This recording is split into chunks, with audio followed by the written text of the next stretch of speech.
A bit of what the Hanson robots can do. I mean, we're approaching the humanoid intelligent robotics problem from a number of different directions simultaneously, and clearly we're not at the human level yet coming from any of these directions, but by sort of synergetic combination of perception, movement, emotion, language, understanding, and embodied situated intelligence, we're trying to get closer and closer to the, emergent, embodied, situated nature of human intelligence. And just to give you an... What's that face mean? All right.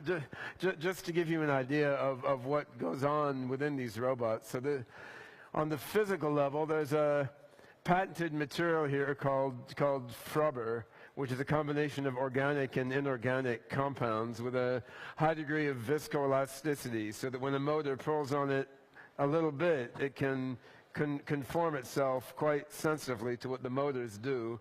There's a few dozen motors inside the heads of each of these robots, and then there's computers in the torsos of the robots, which help with vision processing, and they help with orchestrating the motor movements of the robots. There's also Wi-Fi connection, so that for more advanced thinking and reasoning, when the robots need to do that, they can use computing on the cloud. And so there's a lot of different pieces that have to be gotten to work together to make robots like this function. But of course, the human body contains even more complex pieces that are all working together. Now, when you look at the robots here on stage, they look like separate beings. I mean, Hans over here looking handsome and manly, and so Sophia's over here with her amazing range of facial expressions. She is a more recent model robot with finer control of her face. But while they're separate in body, actually through Wi-Fi connection, the robots, human-scale robots and our Hanson Robotics toy robots, they all connect together in the cloud into what we think of as an AI mind cloud. So as we develop these robots further and further, and we sell more and more toy-scale robots, and as these robots are scalably manufactured over the next few years and roll out as home service robots and as service robots in various commercial applications, I mean, everything one robot learns out in the world, once privacy considerations are taken into account, everything that's not private that one robot learns goes into the AI mind cloud and can then benefit another robot. So, I mean, if she learns a new turn of phrase, or she learns what kind of behaviors a certain animal has, or how to carry out a laboratory procedure,